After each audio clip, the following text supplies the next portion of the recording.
Brian Powell of I Run Far here with Andy Symonds before the 2016 UTMB. How are you, Andy? I'm good, thanks. Yeah. How are you? All right. I've known you for more than 8 years, and this is our first interview.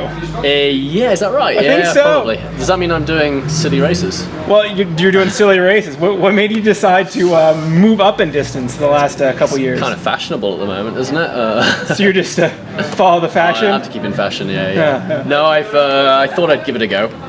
Traditionally, as you say, I've kind of done 40k, 50k, 60k, Transvolcania a couple of times, and I always thought that was pretty long.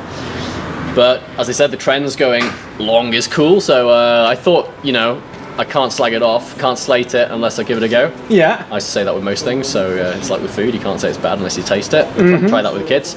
So you can't say the UTMB is silly unless you do it, so it's time to do it. All right. It's this weekend. So you've so far this year you've run a bunch of longer races. Transvolcania, Buff Epic Trail. You won Lavaredo, correct? Yeah. That's a pretty good season so far. Yeah, it's going well. Yeah, I thought the whole year was have a go at ultra running, kind of test ultra running. So yeah, there's 3 or 4 long ones, and then this is the really long one. So before this year, I'd hardly done anything over. I hadn't really done anything over 100k. So this year I've already done a few. I've done a few up to 14 hours. So this is kind of the next step. So I've got a pretty good feel of what it's like to run for 14 hours. I've never tried 20, 21, 22. So. That's tomorrow, yeah. Yeah. So what are you thinking going into your first 100 mile? Is there anything you're particularly worried about, or?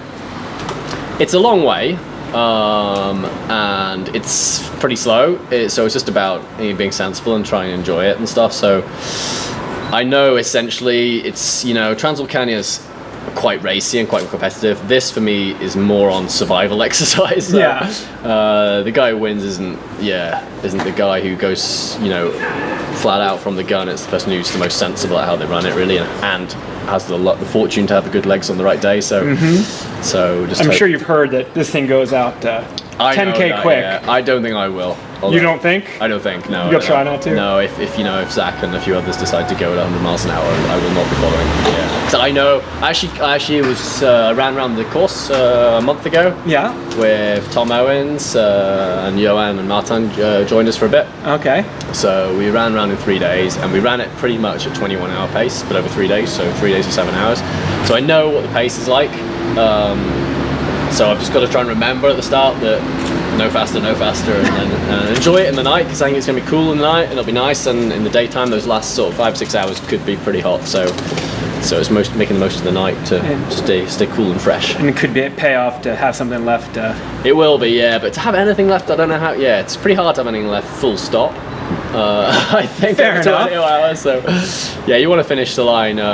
Finish, but I think no matter what you do in this thing, you're going to be finished at the end of the night. You're going to be find out. Now, is there anything you're particularly excited about, either about UTMB or the 100-mile experience? Yeah, UTMB is obviously a famous race for what it is. It's built up a bit of an image. It goes around a pretty iconic mountain, so it's kind of it's a race that's on most people's checklists, I think. So it's not one I might necessarily do 5 or 10 times in my life, but I wanted to do it once, so I'm here to do that. I'd also like to finish it so they can tick it off, kind of thing. 100 milers, first one. It's a mountainous one. I don't know if I'll do any more. We'll see. Yeah. I probably will, but I'll see how it goes tomorrow, and I've got no idea whether next year, for example, I want to do more 100 milers, or if I want to stick down at the 50, 60k versions or 100ks. I'm kind of deciding. Well, you're doing pretty well at the long stuff, so. We'll see. Yeah, I think it does suit me. I do. I think I'm quite happy to jog along at a steady, slow pace all day long. It seems to work for me. I quite like it. There's less stress as well, I think, because competitive races like 10, 20k races, it can be quite stressful because you've got to go flat out and you're on the limit for a long time. Whereas this, it's a management exercise, managing your form and just trying to feel good as long as you can. So, and I just like spending a day in the mountains. So that's all it is. Isn't now, during your longer races this year, have you had any really rough stretches that you've had to bounce back from? Yeah, I find the long ones you go up and down. So even the first hour of Lavaredo, which is probably one of my best races this year, certainly in terms of results, I felt pretty rubbish, and then just pulled through. And then at 40k, you can feel bad again, and then you feel good again. So You got to always remember that. And So you've got that in your I've got it in your my file mind. cabinet now. Yeah. I know that if you have a bad patch, you can pull through it. But you might not. Sometimes You might not. So yeah. Well, since this is our first chat on camera together, tell me a little bit about your running history. Yeah, originally I suppose fell runner, because brought up in Cumbria in the northwest of England. So I got into fell running. My dad is quite well known fell runner in the UK, so that kind of dragged me into it a little bit. Like as a teenager? Yeah, teenager. Started running at sort of 12, 13. Started running for England at fell running at 15, 16. Did that over a few years. Even went to the World Champs in Alaska. That's my first senior race. Then I got into cross country, and then I suppose about 10 years ago I started getting into sky running.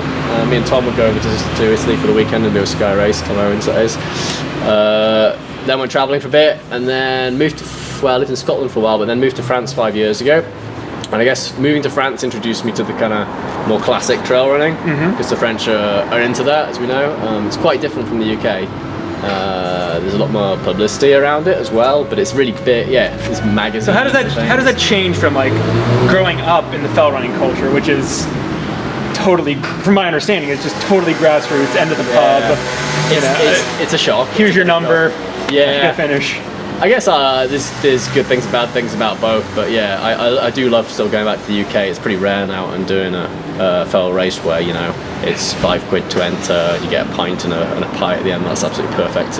In France, you will not get a race for less than, 20, 30, 40 euros. I'm lucky enough to not very often pay my entry fee, but I know it's expensive.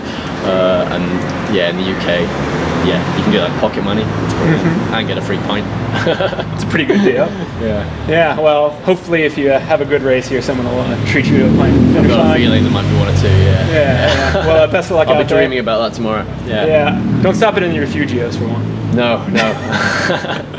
All right. All right, cheers.